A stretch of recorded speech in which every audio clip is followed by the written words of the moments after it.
তাকায় দেখেন আফগানিস্তানের দিকে 20টা বছর পর্যন্ত আমেরিকার বিরুদ্ধে লড়েছে, 20,000 সৈন্য নিয়ে 20টা বছর পর্যন্ত লড়েছে।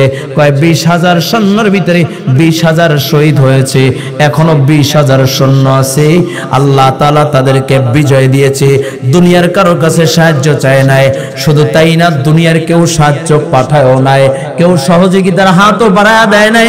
কিন্তু আল্লাহ পাক রব্বুল আলামিন আফগানিস্তানকে এমন বিজয় দিয়েছে, তাম বিশ্বের ভিতরে এখন রোল মডেল আফগানিস্তান, ঠিক কিনা জোরে বলেন।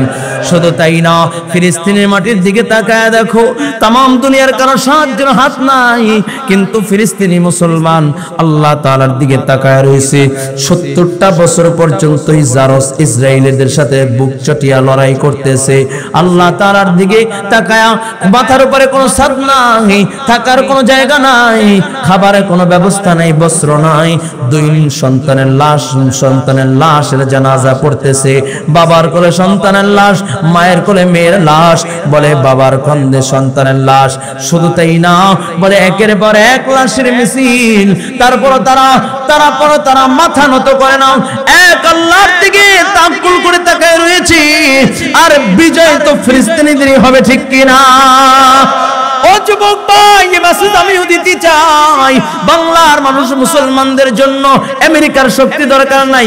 একদল দেখলাম তাকায়া কয় ট্রাম্প জিতেছে, আমেরিকার ট্রাম্প জিতেছে, এই জন্য তারা বড় আনন্দ। আগে ছিল তাদের বাবা শেখ মুজিব, এখন কয় বাবা ট্রাম্প। কয় ট্রাম্পের ছবি লাগাইয়া রাজপথে নামতেছে আর বাংলাদেশকে ধ্বংস করার চক্রান্ত চলতেছে। স্পষ্ট ভাষায় আমরা বলতে চাই, আমাদের ট্রাম্পের সাহায্যের দরকার নাই, আমাদের মোদির সাহায্যের দরকার নাই, ইউরোপ আমেরিকার সাহায্য দরকার নাই। মুসলমান কার সাহায্য চায়? আওয়াজ করে মুমিনের আওয়াজ বলো, কার সাহায্য চায়? ও যুবক ভাই, যার সাথে আল্লাহ আছে তার কোনো ভয় আসেনি? জোরে জোরে আওয়াজ করে বলো, ভয় আসেনি? ও যুবক ভাই, আমাদের মদতকারী কে? আমাদের সাহায্যকারী কে? মিয়া, এই 15-16 বছর দেখলাম যে বঙ্গবন্ধু বইলা যে চিল্লাইছে, এই বান্দাগুলো যদি বঙ্গবন্ধু না বইলে অর্ধেক আল্লাহ, আমার আল্লাহর নাম নিত, আল্লাহর ওলি হয়ে যেত। ঠিক কিনা জোরে বলেন? শুধু তাই না, যেই পরিমাণে আপা বলেছে, এই আপা না বইলে যদি আল্লাহ আল্লাহ বলতো, তোর ওরা জমানার বড় বড় বুজুর্গ হয়ে যেত। ঠিক কিনা জোরে বলেন? যুবক ভাই, দিলের কানটা লাগায় দাও। অল্প সময় আলোচনা করব, বেশি সময় আলোচনা করার মতো সুযোগ নাই। আমাদের আজকে শ্রদ্ধাভাজন বড় ভাই, আমাদের প্রিয় মানুষ, অল্প সময়ের ভিতরে আসবেন, আলোচনা করবেন। এরে যুবক ভাই, দিলের কানটা লাগা দাও। আল্লাহর নবীর ইন্তেকালের পরে যিনি খেলাফতের মসনদে বসেছিলেন, হযরত আবু বকর সিদ্দিক রাদিয়াল্লাহু তাআলা আনহু। নবীর ইন্তেকালের পরে হযরত আবু বকর খলিফা, আবু বকর খেলাফতের মসনদে বসেছেন। বিচারকের দায়িত্ব দিয়েছেন হযরত ওমরের হাতে। খলিফা হইল হযরত আবু বকর, বিচারক হইল হযরত ওমর। কত সুন্দর সমাজ ব্যবস্থা! আবু বকর হইল খলিফা, ওমর হইল বিচারক। চিল্লায় কোন আল্লাহু আকবার। দেখতে দেখতে 6 মাস চলে যায়।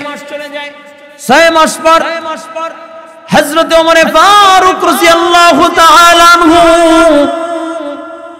আবু বকরের কাছে এসে বলে, ভাই আবু বকর, আপনি তো আমাকে বিচারকের আসনে বসাইছেন, তবে আমি বিচারকের চেয়ারটা আপনাকে দিয়ে দিতে চাই, আপনাকে হস্তান্তর করলাম। জোরে কোন, জোরে কোন। আবু বকর চিন্তায় পড়ে গেলেন, ওমর বিচারকের চেয়ার দিতে চায়, তাহলে ওমর খেলাফতের মসনদে বসতে চায়, কারণ ওমর তো খলিফা হওয়ার যোগ্য। ঠিক কিনা জোরে বলেন? কারণ ওমরের তো সেই যোগ্যতা আছে। কারণ ওমরের ব্যাপারে আমার নবী বলেছেন, লাউ কানা বাদি নাবিয়্যান লাকানা ওমর।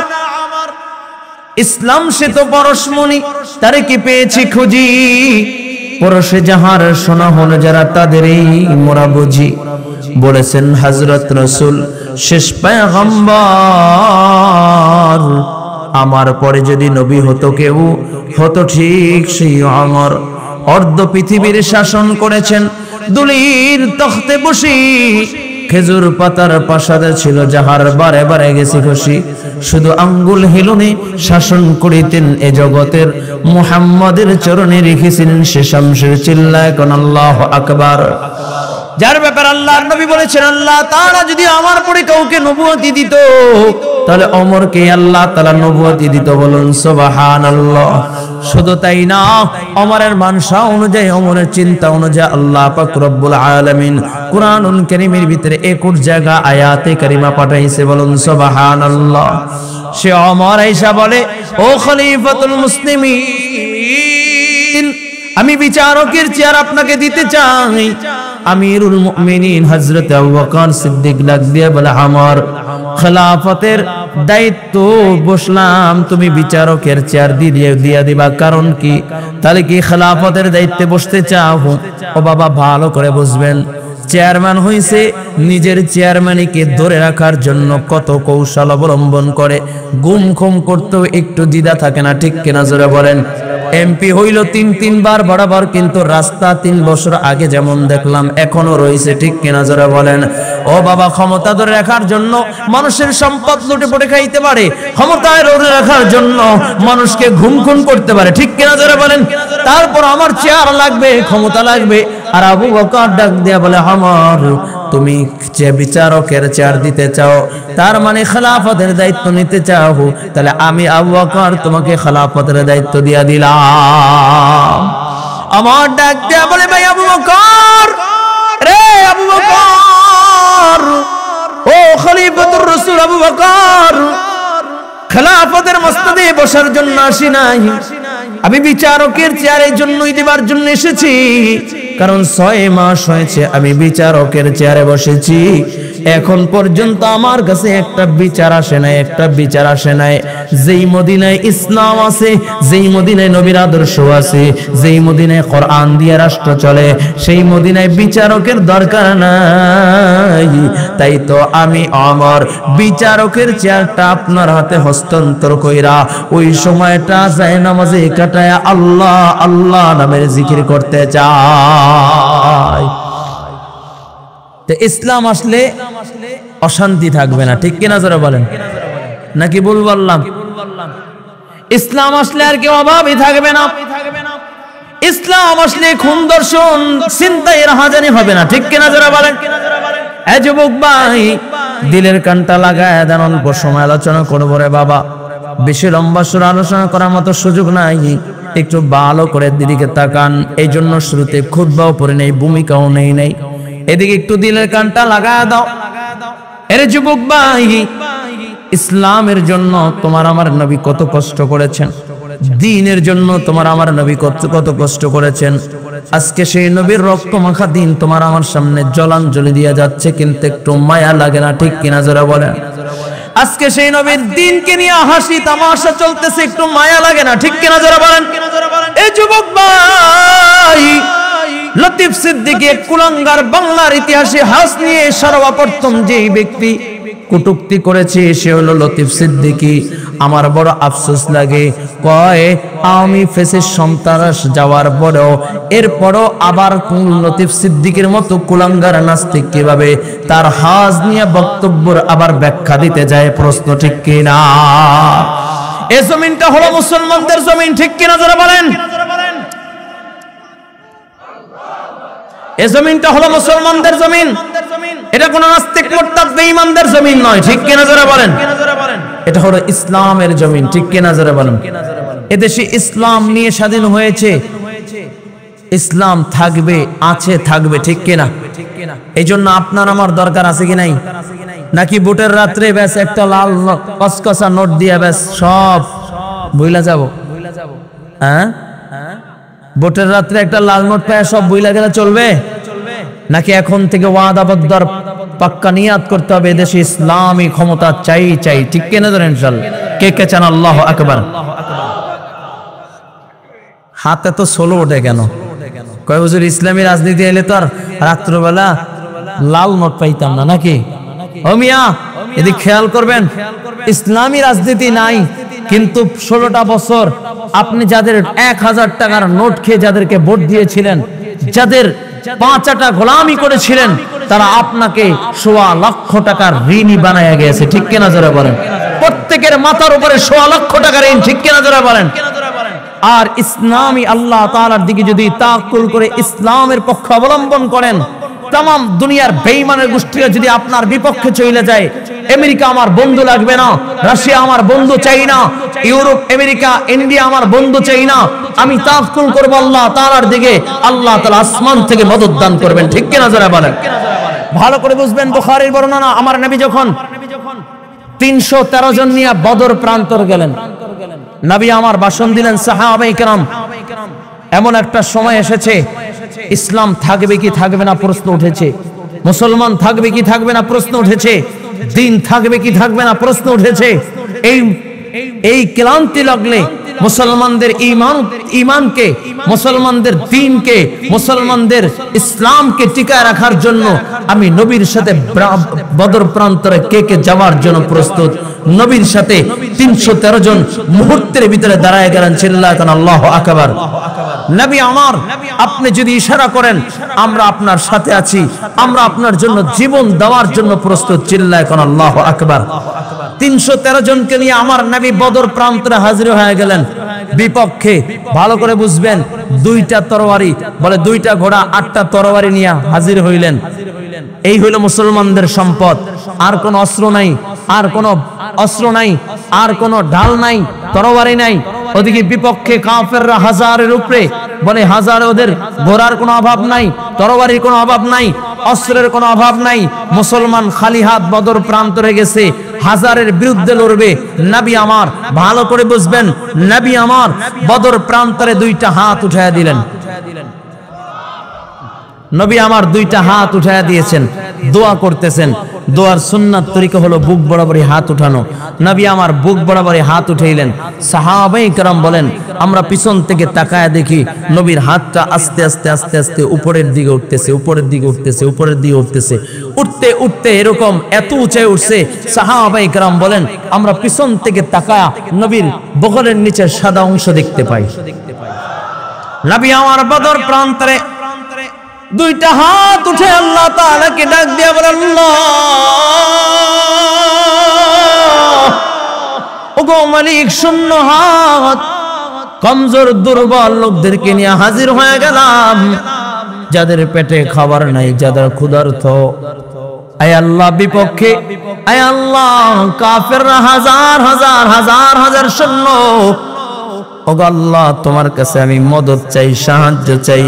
আল্লাহ পাক রব্বুল আলামিন বলেন, বন্ধু, আমি আসমান থেকে আপনাকে 1000 ফেরেশতা পাঠিয়ে দিলাম।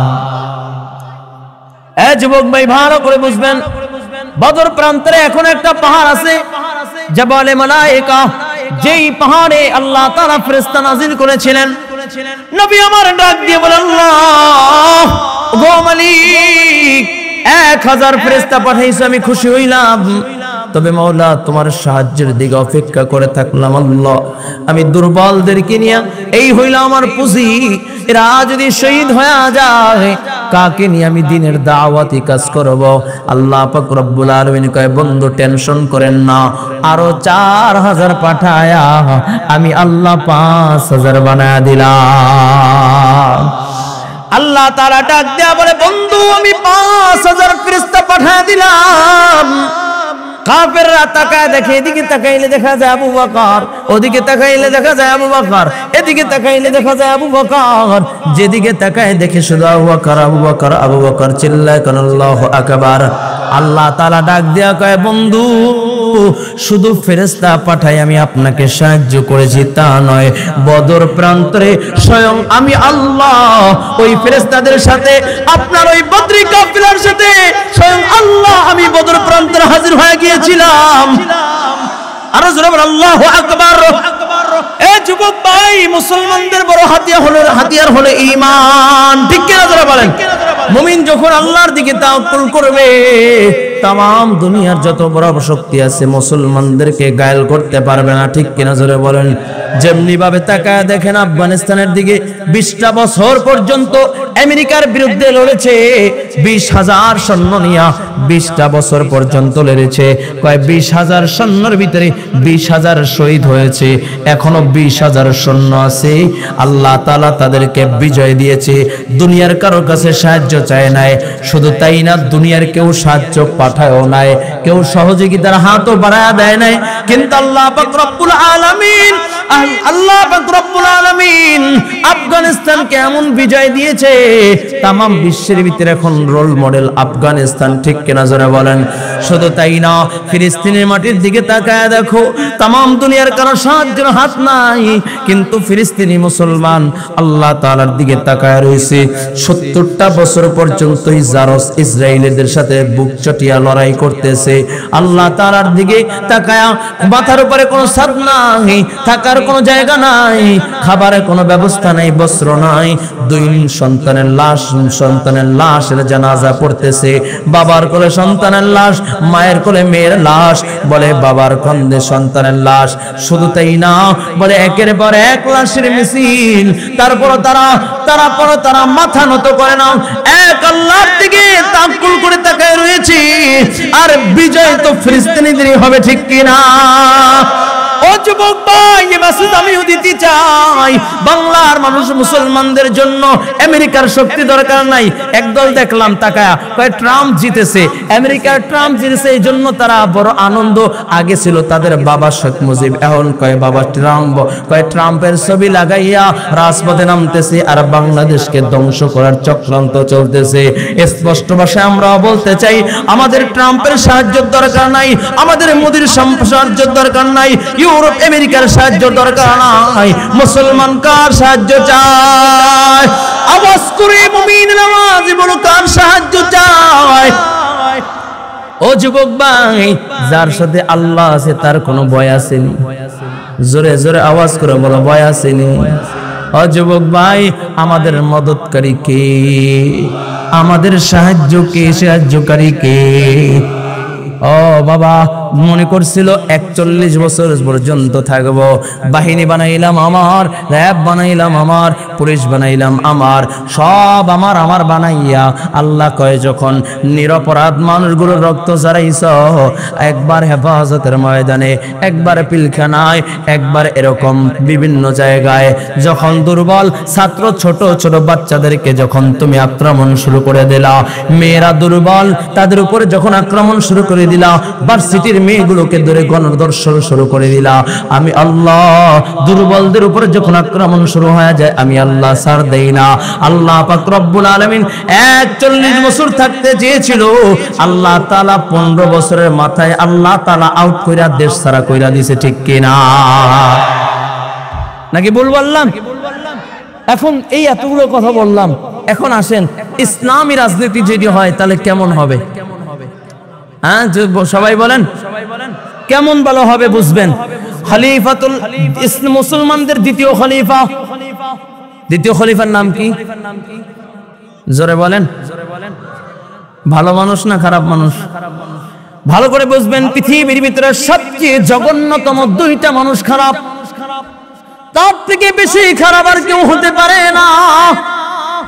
1 নাম্বার নবী যাকে কতল করেন, 1 নাম্বার নবী যাকে কতল করেন, 2 নাম্বার নবীকে যে কতল করে। ঠিক কিনা? বুঝেন নাই? 1 নাম্বার নবী যাকে কতল করেন, 2 নাম্বার নবীকে যে কতল করে, তার মতো খারাপ আর কেউ হতে পারে না। আমার তো এরকম একজন লোক ছিল। কয় কেমন লোক? কয় আমার আল্লাহর নবীর গর্দান নেওয়ার জন্য নাঙ্গা তরবারি নিয়ে আল্লাহর নবীর গর্দান নেওয়ার জন্য হাজির হয়েছে।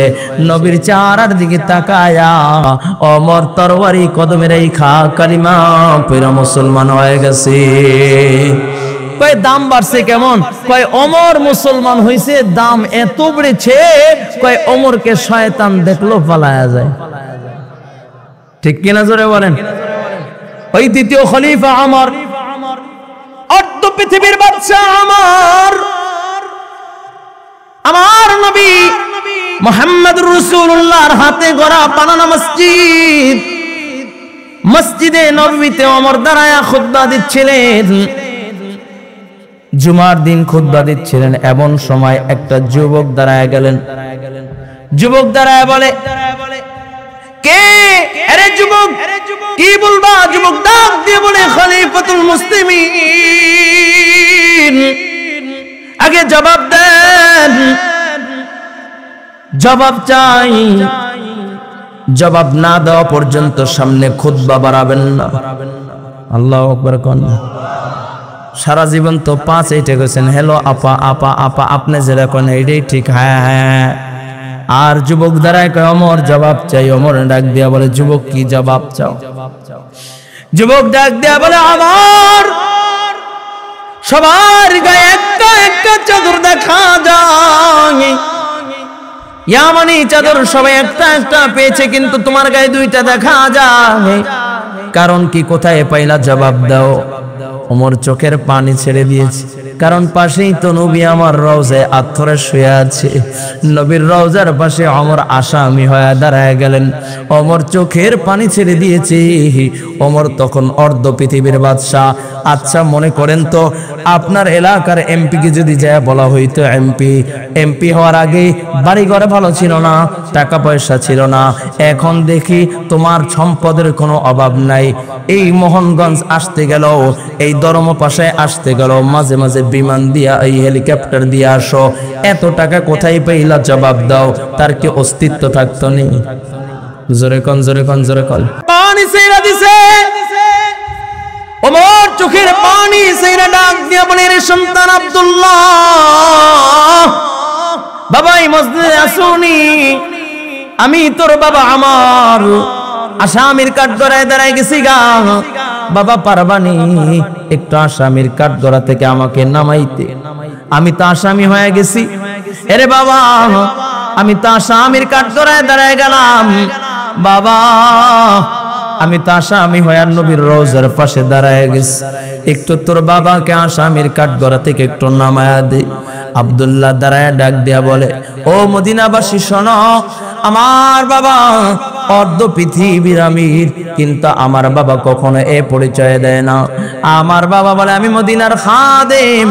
শুধু তাই না, যেদিন আমার বাবা খেলাফতের দায়িত্ব পেয়েছে, ওই দিন থেকে আমার বাবা ঘরের দরজার আর খিল লাগায় না। খিল বুঝেননি? দরজা আর লাগায় না। কারণ হইল, কখন কে কোন সময় ডাক দেয়, আর আমি যদি তার ডাকে সাড়া দিতে না পারি, কাল কিয়ামতের ময়দানে আমি আদালতে কিবরিয়ে কি জবাব দিব। শুধু তাই না, আমার বাবা রাত্রিবেলা মদিনার অলি গলিতে গুইরা গুইরা মানুষের দুয়ারে দুয়ারে পাহারা দেয়। আমার বাবা রাতে ঘুমায় না। আমার বাবা দিনের বেলা ওই যে একটা মরা গাছ দেখা যায়, গাছের শিকড়ের সাথে 2 ঘন্টা হেলান দিয়ে আমার বাবা ঘুম যায়। ও মদিনার মানুষ শোনো, আমার বাবা আসামি নয়, আমার বাবা অর্ধ পৃথিবীর বাদশাহ। কিন্তু ভালো করে বুঝবা, আমার বাবা অর্ধ পৃথিবীর বাদশাহ, কিন্তু আমার বাবার দামি কোনো পোশাক নাই, দামি কোনো জামা নাই। একটাই মাত্র পোশাক, তা হলো 12-18টা তালি দেওয়া, কোন তালি হলো চামড়া দেওয়া। আমার বাবা জুমার দিন সকালবেলা নিজ হাতে তার পোশাকটাকে ধোয়ে। জোরে কোন আল্লাহু আকবার। আমার বাবা নিজ হাতে তার পোশাকটাকে ধৌত করে। ওই শুধু তাই না, আমার বাবা ওই পোশাক শুকায় ওই জামা গায়ে দিয়া জুমার খুতবা দেন। আজকে দিনভর বৃষ্টি হচ্ছে, আমার বাবা অন্য জুমার দিনের মতো আমার বাবা তার জামাটা নিজ হাতে ধুয়ে দিস। আমার বাবা ওই জামা যখন গায়ে দিয়া জুমার খুতবা দেওয়ার জন্য আসবে, আমি দেখি আমার বাবার জামাটা ভিজা, কোন জামার অংশ দিয়া চামড়া পচা গন্ধ আসে। আমি ডাক দিয়া বললাম, বাবা রে বাবা, তোমার জামাটা তো ভিজা, চামড়া পচা গন্ধ আসে। চামড়া পচা গন্ধওয়ালা জামা নিয়ে যদি তুমি মেহরাবে দাঁড়াও, মুসল্লিরা গন্ধ পাইবে। বাবারে, তার থেকে তোমাকে আমি একটা চাদর দিই, যেই চাদরটা আমি পেয়েছি ও বাবা, তুমি একটা চাদর পেয়েছো, তোমার চাদরটা তুমি গায়ে দিবা, আর আমার চাদরটা পরিধান কইরা আজকে জুমার খুতবা দিবা। আমিরুল মুমিনিন ওই চাদর গায়ে দিয়া, নিজের চাদর গায়ে দিয়া, আমি সন্তানের হাদিয়া পাওয়া চাদরটা পরিধান কইরা আজকে নবীর মসজিদে মেহরাবে দাঁড়ায় গেছেন। আমার বাবা কোনো অপরাধী নয়, আমার বাবা কোনো আসামি নয়। যুবকটা একটা দৌড় দিয়ে ঈশা ডাক দিয়া বলে, আমিরুল মুমিনিন, আজ থেকে শুধু আপনার কথা মানবো আর শুনবো তা নয়, আপনি যতদিন বেঁচে আছেন শুধু আঙ্গুল দিয়ে ইশারা করলেই আমি যুবক আপনার জন্য আমার জীবন পর্যন্ত কোরবান করে দিব। এটা হলো ইসলামের রাজনীতি, ঠিক কিনা জোরে বলেন? যুবক ভাই ভালো করে বুঝবেন, নবী তোমার আমার সামনে রক্ত মাখা দিন রেখা গেছেন। এ যুবক ভাই একটু দিলের কানটা লাগা দাও, ওই দিন আজকে তোমার আমার সামনে জলাঞ্জলি দিয়ে যাচ্ছে, ওই দিনের উপরে আক্রমণ চলতেছে, নাস্তিকরা ওই দিনের উপরে আঘাত করতেছে, তোমার দিলে একটু মায়া লাগে না, ঠিক কিনা জোরে বলেন? অথচ তোমার আমার নবী এই দিনের জন্য কত কষ্ট করেছেন, একটু দিলের কানটা লাগা দাও, দেখো দুইটা চোখ ফোটা চোখে পানি আসে কিনা। আরে যুবক ভালো করে বুঝ, আমার নবী রাহমাতাল লিল আলামিন নবী,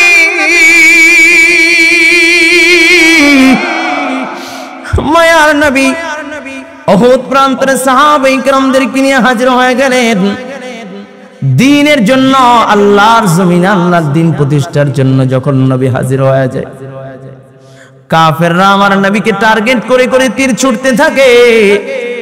ও যুবক ভাই এদিকে তাকাও, আমার নবীর প্রতিহত করে হঠাৎ করে একটা কাফের আমার নবীকে আঘাত করে দেয়।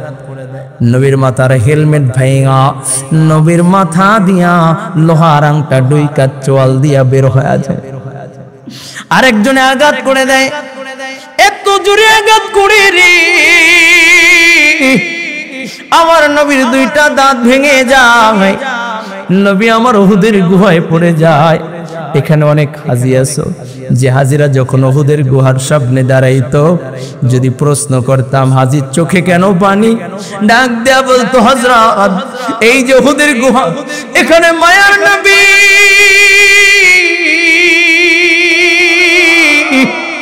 রাহমাতাল লিল আলামিন নবী এই উহুদের গুহায় উম্মতের জন্য কেঁদেছে। দুইটা দাঁত আমার নবী উহুদের ময়দানে ভেঙেছে। যেই মাত্র আমার নবী উহুদের গুহায় পড়ে যায়, কাফেররা সরায় দেয়, কুতিলা মুহাম্মদ, মুহাম্মদ আর দুনিয়া নাই, আমার নবী আর দুনিয়া নাই, নবী শহীদ হয়ে গেছে। সাহাবায়ে কেরাম পাগল পারা হয়ে কাফেরদের মাঝে ঝাঁপায়া পড়তে। একজন সাহাবী আর একজনকে ডাক দিয়ে বলে, রে নবীর সাহাবী, কার লাইগা বাইচা থাকবি রে, নবী তো নাই, কাকে যারা দেখাইবা, নবী তো দুনিয়ায় নাই। হযরত আলী বলেন, আমি এই দৃশ্য দেখা নবীর শাহাদাতের সংবাদ শুনি না, আমি একবার যারা শহীদ হয়েছে তাদের কাছে গেলাম, যে দেখি নবী না নাই। আবার যারা আহত অবস্থায় পড়ে রয়েছে তাদের কাছে গেলাম, যে দেখি নবী নাই। আবার যারা জীবিত আছে তাদের কাছে গেলাম, যে আল্লাহর নবীকে পাই না। আলী বলেন, আমি সিজদায় পড়ে যাই, আল্লাহ তাআলাকে ডাক দিয়ে বলি, মালিক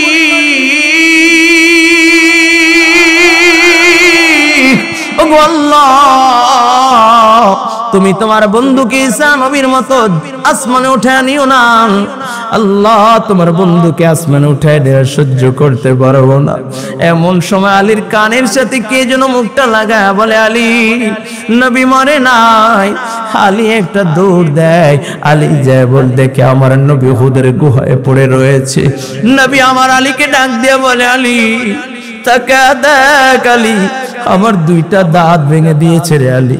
ও আলী তাকা দেখ, আমার লোহার আংটা আমার মাথার ভিতরে ঢুকে গিয়েছে, এত জোরে আঘাত করেছে, আমার হেলমেট ভেঙে লোহার আংটা মাথার ভিতর দিয়ে ঢুকে চোয়াল দিয়ে বাইর হয়ে গেছে। গালি ওয়ালি পারবিনি, লোহার আংটাটা একটু বের করে দিতে। আলী যখন আমার নবীকে ধরে লোহার আংটা কামড় দিয়ে বের করবে, এমন সময় একজন সাহাবী ডাক দিয়ে বলে, আলী তুমি নবীকে শক্ত করে ধরো, আমি লোহার আংটাটা বাহির করে দিই। সাহাবী লোহার আংটায় কামড় দিয়ে মন জোরে টান দেয়, সাহাবীর দুইটা দাঁত সাথে সাথে ভেঙে যায়। আবার যখন কামড় দেয় আরো দুইটা দাঁত ভেঙে যায়। সাহাবীকে ডাক দিয়ে বলে, সাহাবী পাগলামি কইরো না, পাগলামি কইরো না, এখন আমরা বের করে দিয়ে। সাহাবী ডাক দিয়া কয়, এ নবীর সাহাবীরা শোনো, আমার মুখের ভিতরে দাঁত থাকবে আর নবীর মাথার আংটা বের হবে না, লোহার আংটা বের করতে পারবো না, তা আমি সহ্য করতে পারি না। এই বলি আবার গোড়া মায়ের মারির দাঁত দিয়ে এমন জোরে কামড় দেয়, কামড় দিয়ে এমন জোরে টান দেয়, এত মজবুত করে আমার নবীর মাথার ভিতরে গেঁথে গিয়েছে, বের হয় না। জোরে কামড় দিয়ে টান দিলে বের হয়ে যায়। সাহাবীও সাথে সাথে জমিনের ভিতরে অজ্ঞান অবস্থায় পড়ে যায়। নবীর রক্ত বের হয়, নবীর দাঁত দুইটা ভেঙে যায়। ও যুবক ভাই, নবীর রক্তগুলো বেয়ে বেয়ে বেয়ে পড়ে, নবীর রক্তগুলো পাগড়ে দিয়ে আমার নবী মুইসা নেয়। ও যুবক ভাই, আমার নবীর রক্ত বড় দামি রক্ত, কারণ আমার নবীর রক্ত তো মশামাছি পর্যন্ত আমার নবীর শরীরে বসা, কিন্তু আমার নবীকে ওই তায়েফবাসীও আমার নবীকে আঘাত করেছে। নবী যখন তায়েফে গেলেন, বাবা লম্বা ঘটনা, একটু দিলের কানটা লাগা দাও, ডাইনে বামায় তাকায় দেখো কত আল্লাহর বান্দার চোখে পানি, আমার নবীর মোহাব্বতে চোখের পানি গড়ায় গড়ায় পড়তেছি, একটু দিলের কানটা লাগায় দে রে বাবা। আমার নবী যখন তায়েফের ময়দানে চলে গেলেন, হযরতে যায়েদ বলেন, নবীকে টার্গেট করে এত আঘাত করি যে শরীরের ভিতরে মশা মাছি পর্যন্ত বড় হারাম, ওই শরীরের রক্তগুলো ছিটকে মেরে বের হয়ে যায়। নবী আমার পাগড়িটা খুইলা ওই রক্তগুলো মুইসা মুইসা নেয়। আমি ডাক দিয়া বললাম, ইয়া রাসূলুল্লাহ, পুরা পাগড়িটা লাল হয়ে গেছে, কেন আপনি পাগড়িতে রক্তগুলো মুইসা নেন? নবী আমার ডাক দিয়া কয়, যায়েদ, একটা ফোঁটা রক্ত যদি জমিনে পড়ে আর আল্লাহ তাআলা বরদাস্ত করতে পারবে না, ওই এক ফোঁটা রক্তের কারণে তায়েফে আল্লাহ তাআলা ফসল দিবে না, আবার উম্মতের বড় কষ্ট হবে, আবার উম্মতের বড় কষ্ট হবে রে যায়েদ। এই জন্য আমি আমার রক্তগুলোকে জমিনে পড়তে দেই না, আমি আমার রক্তগুলোকে পাগড়ি দিয়া মুইসা নে। যুবক ভাই, নবী তোমাকে আমাকে কত মোহাব্বত করেন, কত ভালোবাসেন। হযরতে যায়েদ বলেন, নবী আমার তিনবার অজ্ঞান অবস্থায় পড়ে যায়, নবী পানির পিপাসায় কাতরে একটু পানি দাও। যায়েদ বলে, আমি প্রত্যেকটা ঘরে ঘরে দৌড়ে এলাম, একটু পানি দাও। তায়েফবাসীদের কাছে দৌড়েছি, তায়েফালা ডাক দিয়া কয়, যায়েদ, আব্দুল্লাহর বেটা মুহাম্মাদের জন্য এক ফোঁটা পানি হবে না। ও যায়েদ, যাও যাও, চলে যাও, আব্দুল্লাহর বেটা মুহাম্মাদের জন্য এক ফোঁটা পানি তায়েফের ময়দানে নাই। নবী আমার বড় কাতর, নবীর বুকটা ফাটিয়া যায়, নবীর গলা শুকায়া যায়। একটু দিলের কানটা লাগায়া দাও, এদিকে তাকাও, এখন একটু কান্না করবি রে যুবক। নবী আমার সামনের দিকে যায়েদের কাঁধে বড় দিয়া হাঁটে, এমন সময় একটা বকরির পাল দেখা যায়। নবী ডাক দিয়ে কইছে,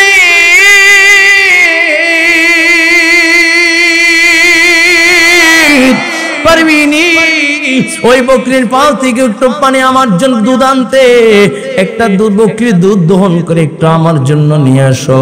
যায়েদ যখন হাজির হয়ে গেলেন, বকরির রাখাল ইহুদিকে ডাক দিয়া বলে, এরে ভাই, একটু দুধ দিবানি? আল্লাহর নবী মুহাম্মদুর রাসূলুল্লাহ পানির পিপাসায় কাতরাইতেছে। বকরির রাখাল ডাক দেয়া কয়, যায়েদ, আমার পালের ভিতরে এমন কোন বকরি নাই যেই বকরি দুধ দিতে পারে, এমন বকরি আমার পালের ভিতরে নাই। ও যায়েদ, যদি আমার পালের ভিতরে দুধওয়ালা বকরি থাকতো আমি তোমাকে অবশ্যই দুধ দিতাম। আল্লাহর নবী ডাক দেয়া কয়, যায়েদ, প্রশ্ন করো, তার বকরি যদি আমাকে দুধ দেয় তার কোনো আপত্তি আসেনি। এমন সময় আল্লাহর নবী সাল্লাল্লাহু আলাইহি ওয়াসাল্লামের সামনে একটা একটা বকরি হাজির করে, যে বকরিটা দুধ হওয়ার সম্ভাবনা নাই। নবী আমার যখন বকরির দিকে হাত বাড়ায়, বকরিটা একবার আমার নবীর চেহারার দিকে তাকায়, একবার আসমানের দিকে তাকায়, আবার রাহমাতুল লিল আলামিনের চেহারার দিকে তাকায়। কিতাবের ভিতরে লেখে বকরি যদি বাক শক্তি থাকতো তাহলে বকরি এভাবেই আল্লাহর কাছে ফরিয়াদ করত, আল্লাহ তোমার বন্ধুকে আমি দাওয়াত দিয়ে নিয়ে আসি নাই, যেহেতু তুমি তোমার বন্ধুকে আমার কাছে পাঠাইছো, আল্লাহ তোমার বন্ধুকে তুমি খালি হাতে ফিরিয়ে দিও না, দিও না, দিও না। আমার শরীরে যতটুকু রক্ত আছে এই রক্তটুকু দিয়ে তুমি দুধ বানায়া তোমার বন্ধুর সামনে হাজির করে দাও। আমার নবী যখন হাত মারলেন এমন সময় তাকা দেখা যায় নবীর সামনে ওই বকরির বানের দুধ চলে আসছে। চিল্লায় আল্লাহু আকবার, আরো জোরে মুমিনের আওয়াজ বল আল্লাহু আকবার। হয় নাই আওয়াজ করবে আল্লাহু আকবার। ও যুবক ভাই, এমন সময় জিবরাইল আমার নবীর সামনে হাজির। জিবরাইল বলে ইয়া রাসূলুল্লাহ, ইয়া হাবিবাল্লাহ, অনুমতি দেন তাহলে এই তায়েফের দুই পাহাড়ের মধ্যবর্তী ফালায়া পুরো তায়েফবাসীকে আমরা ধ্বংস করে দিব। নবী আমার ডাক দিয়া বলে জিবরাইল, ওরা বুঝে নাই, ওরা বুঝে নাই, ওরা যদি ধ্বংস হয়ে যায় কে পড়বে লা ইলাহা ইল্লাল্লাহ মুহাম্মাদুর রাসূলুল্লাহ। জিবরাইল ওরা বুঝে নাই, ওদেরকে আঘাত করলে আমি মুহাম্মাদুর রাসূলুল্লাহ সহ্য করতে পারবো না। এ যুবক ভাই, দিলের কানটা লাগিয়ে দাও রে মুমিন। যেই নবী উম্মতের জন্য তো মায়া, যেই নবী উহুদের ময়দানে রক্ত ঝরাইলেন, তায়েফের ময়দানে রক্ত ঝরাইলেন, নবী আমার উহুদের ময়দানে বড় দুর্বল, নবী আমার দাঁড়াইতে পারেন না। সাহাবায়ে কেরামদের কাঁধে বর করে নবী আমার দাঁড়াইলেন। ডাক দেয়া বলে সাহাবায়ে কেরাম সব লাশগুলোকে একত্রিত করো, বিনা গোসলে দাফন দিবা। যখন লাশগুলোকে একত্রিত করা হলো 68টা লাশ দেখা যায়। 68 জন শহীদ হওয়া দেহগুলা পাওয়া যায়। নবী আমার ডাক দিয়া কয় না না, আরো 2টা লাশ আছে, বের করো, কারণ আমি গত রাত্রে স্বপ্নে দেখেছি আল্লাহর রাহে 70টা উট আমি কোরবানি করতেছি। আমি 70টা উট কোরবানি করতে দেখেছি। তার মানে আমার 70 জন সাহাবী এই যুদ্ধের ময়দানে শহীদ হইবি। 68 জন নয়, আরো 2টা লাশ আছে, খুঁজে বের করো। এমন সবাই সাহাবায়ে কেরাম খোঁজা শুরু করে দিলেন। খুঁজতে খুঁজতে যখন সামনের দিকে আগায় দেখে হাতের বুড়ি আঙ্গুল দেখা যায়, আবার একটু সামনের দিকে আগায় হাতের কবজি দেখা যায়, আবার একটু সামনের দিকে আগায় পায়ের কবজি দেখা যায়। এইভাবে আগাইতে আগাইতে তাকাইতে দেখে বক্ষটা ফাড়া, কলজাটা বাইর কইরা চাবায়া ফালা দিয়েছে। আর একটু সামনের দিকে আগাইলে দেখে গর্দান কাটা, মাথার খুলিটা খোলা, মগজটাকে কে যেন চাবায়া রাখছে। এই দৃশ্য দেখা সাহাবায়ে কেরাম ডাক দিয়া বলে ইয়া রাসূলুল্লাহ, ইয়া হাবিবাল্লাহ, ওগো নবীজি আর সহ্য করতে পারি না। 1 নয় 2 নয়, 70টা টুকরা वाला একটা দেহ পাওয়া যায়। নবী আমার আয়েশা দেখে চিনে ফেললেন। এমন লাশ চেহারাটাও চেনা যায় না, কান নাই, নাক নাই, চোখগুলো উঠে ফেলছে। নবী আমার পাগড়ি মোবারকটা বিছায়া নিজ হাতে একটা একটা করে টুকরাগুলো পাগড়ির ভিতরে রাখে, আর চোখের পানি সাইরা কান্দে। আর ডাক দিয়া বলে সাহাবী,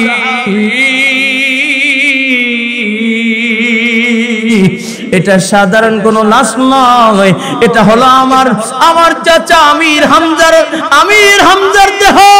আমার চাচাকে নির্মমভাবে হত্যা করেছে। ও যুবক ভাই, 69টা লাশ যখন একত্রিত হইল, নবী আমার ডাক দেয়া কয় সাহাবায়ে কেরাম বিনা গোসলে দাফন দিবা। এমন সময় তাকা দেখে কে যেন লাল বেনারসি পয়রা পাগল বেশ ওনাকে শহীদের ময়দানে হাজির হয়ে যাচ্ছে। দৌড়ে লাল নিশান উড়ায় ওরা আমার নবীর সামনে হাজির।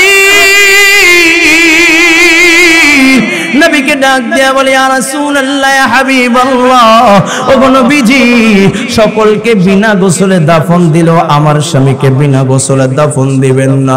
নবী আমার ডাক দিয়া কয় তোমার নাম কি, কি তোমার পরিচয়, কে তোমার স্বামী? বলে ইয়া রাসূলুল্লাহ ইয়া হাবিবাল্লাহ, আমাকে চিনবেন না, আমি হইলাম আপনার প্রিয় সাহাবী হানজালার বিবি।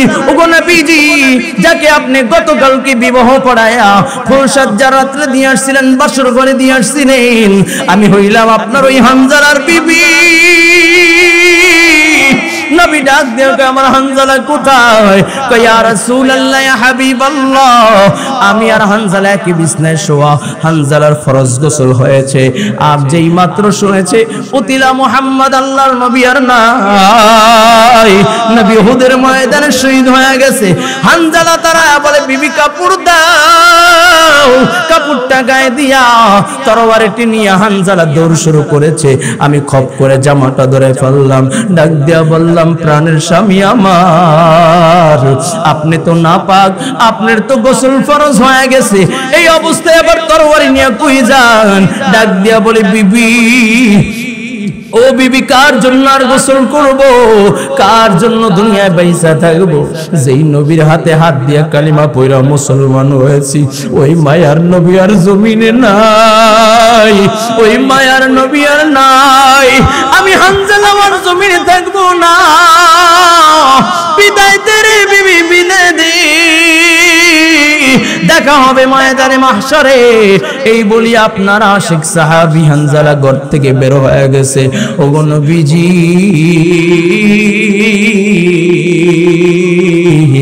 আপনার হানজালাকে গোসল ছাড়া দাফন দিয়েন না। নবী আমার ডাক দিয়া বলেন ও সাহাবায়ে কেরাম, আমার হানজালার লাশ কোথায় খুঁজে বের করো, হানজালার জন্য পানির ব্যবস্থা করো। এমন সময় নবীর দিকে তাকায় দেখে নবী কান্দে। মহিলা ডাক দিয়া বলে ইয়া রাসূলুল্লাহ ইয়া হাবিবাল্লাহ, কেন কান্না করেন? আমার স্বামীকে কি আল্লাহ তাআলা জাহান্নামে দিয়ে দিয়েছে?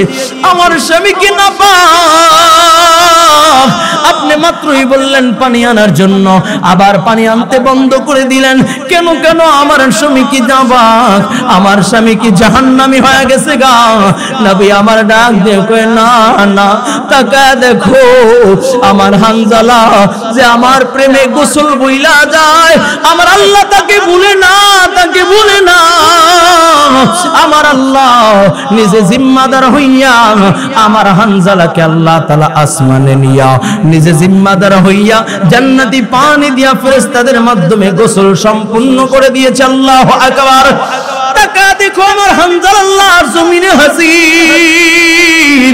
সাহাবায়ে কেরাম বলেন আমরা পরীক্ষা করার জন্য আগে গেলাম, তাকায় দেখি হানজালার কপাল বেয়ে বেয়ে দাড়ি বেয়ে বেয়ে জান্নাতি পানি টপকায়া টপকায়া জমিনের ভিতরে পড়তেছে। ও যুবক ভাই, যারা নবীর প্রেমে গোসল বইলা যায়, যারা নবীর জন্য জীবন দিয়া দেয়, আল্লাহ তাআলা তাদেরকে বলে নেয়। ও যুবক ভাই, আল্লাহ পাক রব্বুল আলামিন বড় আদর করে তোমাকে আমাকে বানাইছেন, বড় মোহাব্বত করে বানাইছেন বাবা, জাহান্নামে দেওয়ার জন্য নয়, আল্লাহ তাআলা জান্নাতে দেওয়ার জন্য তোমাকে আমাকে বানাইছে, ঠিক কি না? ও ধর্মভাষার মুসলমান, কাছে গাছতলার মুসলমান, একটু দিলের কানটা লাগা দাও রে বাবা। আজকে কত উল্টা পাল্টা চলতেছো, কানের ভিতরে হেডফোন লাগায়া রাতের আধারে অন্ধকারে কম্বল মুড়ি দিয়া কত গুনাহ করতেছো, কেউ দেখে না, কেউ দেখে না, একজন দেখেন, তিনি কে? আর জোরে বলো তিনি কে? এখন যদি মালাকুল মউত চলে আসে রে বাবা, জাহান্নাম ছাড়া কোনো উপায় নাই। এর জন্য বাবা একটু দিনের কানটা লাগায় দাও রে বাবা, দুইটা চোখে পানি ছেড়ে ছেড়ে একটু কান্না করো।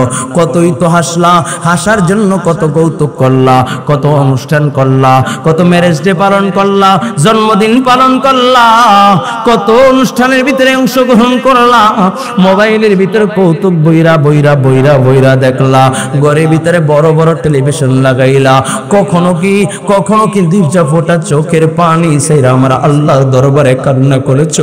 একটু দেখো দুইটা ফোঁটা চোখের পানি আসে কিনা। এই দুইটা ফোঁটা চোখের পানি যদি ফেলতে পারো মুমিন, এই দুইটা ফোঁটা চোখের পানি কিয়ামতের ময়দানে নাজাতের জরিয়া হয়ে যাবে রে বাবা। এই জন্য যুবক ভাইরা আমার, লম্বা চড়া আলোচনা করার মতো সুযোগ নাই, একটু দিলের কানটা লাগায় দাও। তোমার আমার আল্লাহ তোমাকে আমাকে কত দরদ মোহাব্বত করে বানাইছেন। ও যুবক ভাই, আল্লাহ তাআলা তোমাকে আমাকে সৃষ্টি করার আগে আল্লাহ তাআলা ফেরেশতাদেরকে নিয়ে মশওয়ারা করলেন। ওয়া ইয ক্বালা রাব্বুকা লিল মালাইকাতি ইন্নী জাইলুন ফিল আরদি খলিফা ক্বালু আতাজআলু ফিহা মান ইউফসিদু ফিহা ওয়া ইউসফিকুদ দিমা ওয়া নাহনু নুসাব্বিহু বিহামদি ওয়া নুকদ্দিসু লাক ক্বালা ইন্নী আ'লামু মা লা তা'লামুন। ও যুবক ভাই আমার, আল্লাহ তাআলা মশওয়ারায় বসে গেলেন, ফেরেশতাদেরকে নিয়ে মশওয়ারা করতেছেন। আল্লাহ তাআলা বলেন, ও ফেরেশতারা, দুনিয়া আমি আমার প্রতিনিধি পাঠাইতে চাই, খলিফা পাঠাইতে চাই। ভালো করে বুঝবেন বাবা, আল্লাহ তাআলা বড় দরদ মুহাব্বত নিয়ে বানাইছেন। আল্লাহ আসমান বানাইছেন, জমিন বানাইছেন, কুল কায়নাতকে আল্লাহ বানাইছেন ইশারার মাধ্যমে। জোরে বলুন সুবহানাল্লাহ।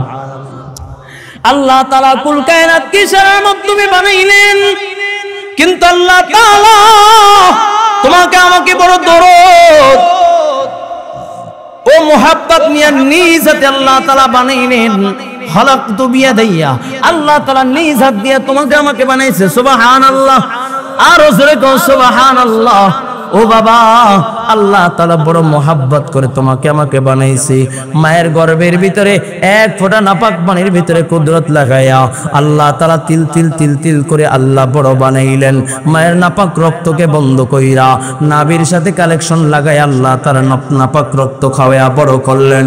ও যুবক ভাই, ইচ্ছা করলে আল্লাহ তাআলা মুখ দিয়া খাওয়াইতে পারতেন, কিন্তু আল্লাহ মুখ দিয়া খাওয়ায় নাই, নাভির মাধ্যমে খাওয়ায়া আল্লাহ তাআলা জবানটাকে পবিত্র রাখছেন। ঠিক কিনা জোরে বলেন। ও যুবক ভাই, একটু দিলের কানটা লাগা দাও।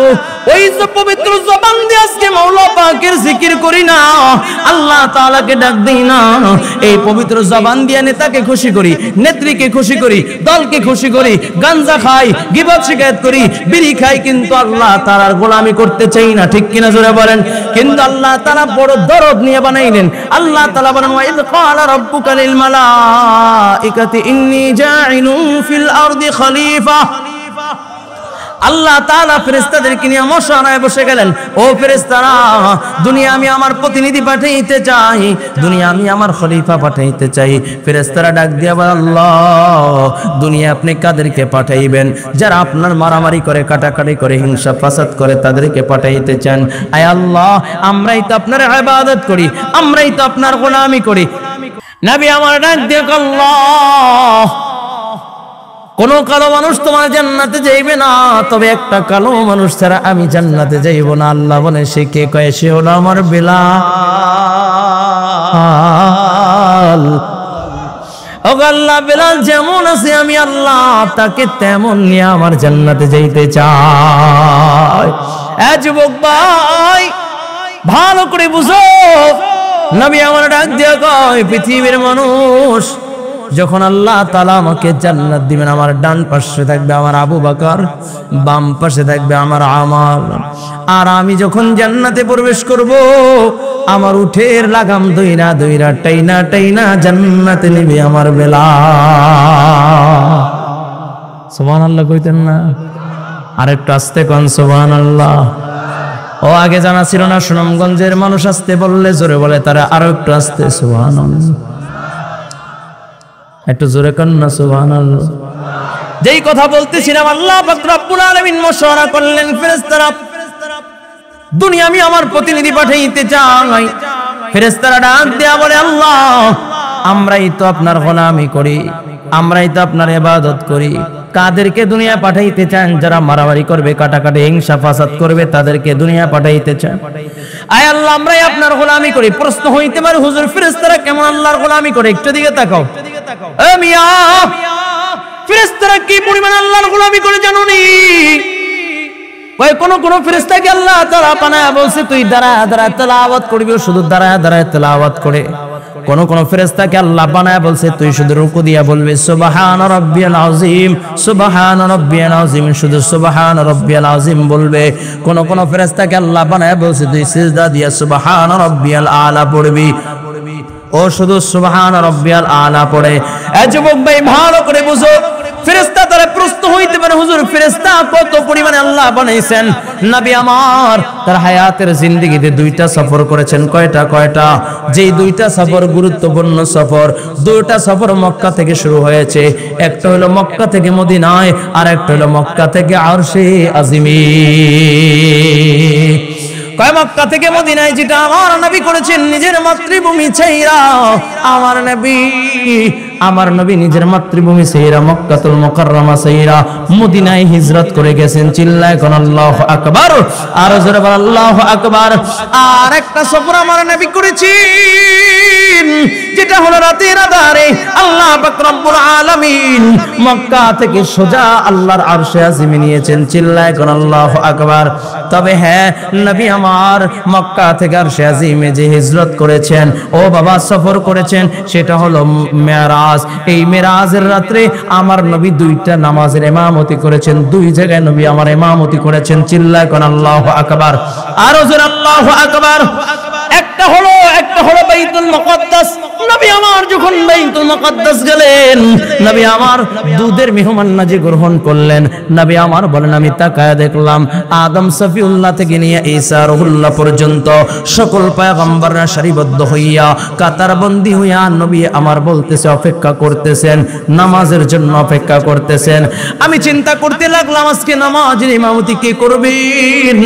আদম সফিউল্লাহ না ইব্রাহিম আলাইহিস সালাতু ওয়াস সালাম না মুসা না ঈসা? নবী চিন্তা করতে লাগলেন। এমন সময় জিবরাইল আমার নবীর হাতটা ধইরা বলে, ওগো নবীজি, আজকে আদম সফিউল্লাহ নামাজের ইমামতি করবে না, ইব্রাহিম খলিলুল্লাহ নামাজের ইমামতি করবে না, মুসা কালিমুল্লাহ ঈসা রুহুল্লাহ নামাজের ইমামতি করবে না। আজকে নামাজের ইমামতি করবে মুহাম্মাদুর রাসূলুল্লাহ। আজকে হইবেন আপনি ইমামুল মুরসালিন, আপনি হইবেন আজকে ইমাম, সমস্ত পয়গম্বরদের ইমাম। ওগো বন্ধু, আপনাকে আমি ইমাম বানায়া দিলাম। ওই বাইতুল মুকাদ্দাস থেকে সফর করলেন। আল্লাহ তাআলা প্রথম আসমান, দ্বিতীয় আসমান, তৃতীয় আসমান, চতুর্থ আসমান, পঞ্চম আসমান ভেদ করে, এরকম সবগুলো আসমান ভেদ করে আল্লাহ তাআলা জান্নাত নিলেন, জাহান্নাম নিলেন। আল্লাহ তাআলা এরপরে আরেক জায়গায় নবীকে ইমামতি দিলেন, সেটা হলো বাইতুল মামুর, ফেরেশতাদের মজলিসে। চিল্লায় কোন আল্লাহু আকবার। নবী আমার ইমামতি করলেন। নামাজের পরে নবী আমার ডাক দিয়ে কয়, বে জিবরাইল। নবী আমার নামাজ শেষে ডাক দিয়ে বলে, জিবরাইল।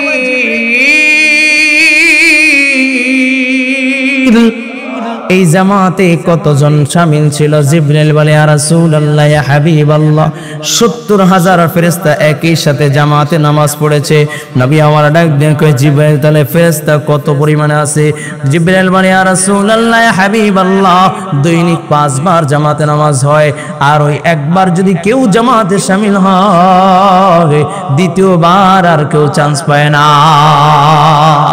চিল্লায় আল্লাহু আকবার, আরো জোরে আল্লাহু আকবার। এর মুমিন আল্লাহর গোলাম, আল্লাহ পাক রব্বুল আলামিন বললেন আমি দুনিয়ায় প্রতিনিধি পাঠাইবো। ফেরেশতারা বলে, আল্লাহ আমরাই তো আপনার গোলামি করি। আল্লাহ কয়, ইন্নী আ'লামু মা লা তা'লামুন। আল্লাহ বলেন আমি যা জানি তোমরা তা জানো না। তার মানে আল্লাহ তাআলা বড় এক মহৎ উদ্দেশ্য নিয়ে তোমাকে আমাকে বানাইছে। সুবহানাল্লাহ কও। এ যুবক, তুই যে রিক্সা চালাও, তোকে আমার আল্লাহ এক মহৎ উদ্দেশ্য নিয়ে বানাইছে। শাইখুল হাদিসকেও মহৎ এক উদ্দেশ্য নিয়ে বানাইছে। এমপি মন্ত্রীকেও মহৎ এক উদ্দেশ্য নিয়ে বানাইছে, অনার্থক বানায় নাই। কি উদ্দেশ্য একটু খেয়াল করবা। আল্লাহ তাআলা বলেন, ওয়া মা খালাকাতুল জিন্না ওয়াল ইনসা ইল্লা লিয়াবুদুন।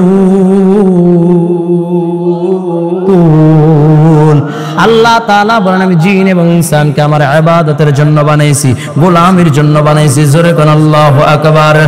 এখন আসেন মুফাসসিরিন কিরামগণ বলেন শুধু গোলামি না, লিয়াবুদুন আইনি আশিকুন, আল্লাহ তাআলা ইবাদতের মাধ্যমে বান্দার ইশক ও মুহাব্বত জাহির করে, বান্দা ইবাদতের মাধ্যমে আল্লাহ তাআলার প্রেম ভালোবাসা জাহির করে। চিল্লায় কোন আল্লাহু আকবার।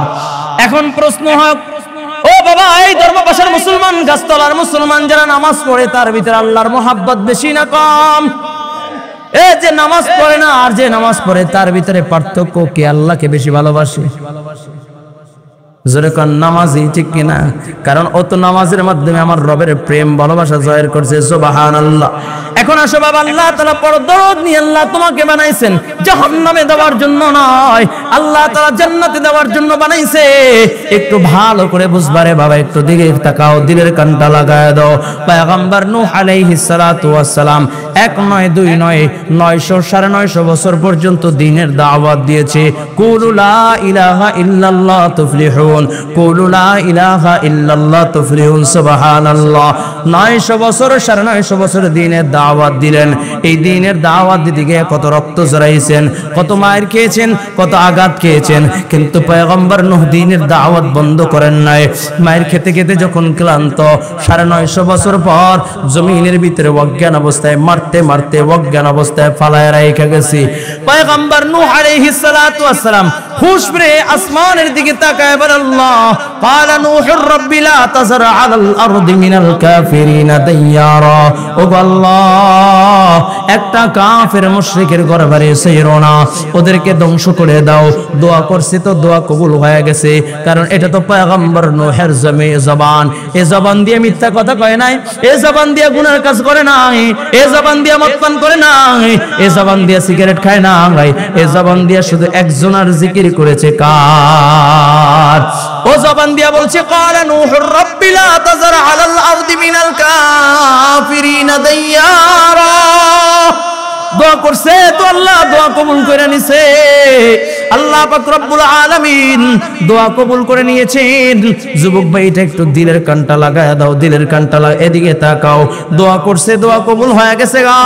আল্লাহ পাক রব্বুল আলামিন নূহকে বলেন, নূহ নৌকা বানাও। লম্বা ঘটনা ভাবে একটু খেয়াল করো। নূহ নৌকা বানাইলেন। আল্লাহ কয় অমুক তারি তোমার সাথীদেরকে নিয়ে উঠা যাবা নৌকার ভিতরে। পয়গম্বর নূহ উঠা গেলেন। আল্লাহ পাক রব্বুল আলামিন প্লাবন দিলেন। প্লাবনের মাধ্যমে আল্লাহ পাক রব্বুল আলামিন বলে এমন বৃষ্টি, এমন প্লাবন দিলেন, এমন প্লাবন দিলেন, জমিন থেকে গরম পানি, আসমান থেকে ঠান্ডা পানি, তামাম দুনিয়া ধ্বংস করে দিলেন। এ যুবক, এদিকে তাকাও, এদিকে তাকাও, একটু এদিকে তাকাও। পয়গম্বর নূহ আলাইহিস সালাতু ওয়াস সালাম ধ্বংস যখন দোয়া করলেন, দোয়া কবুল হয়ে গেছে।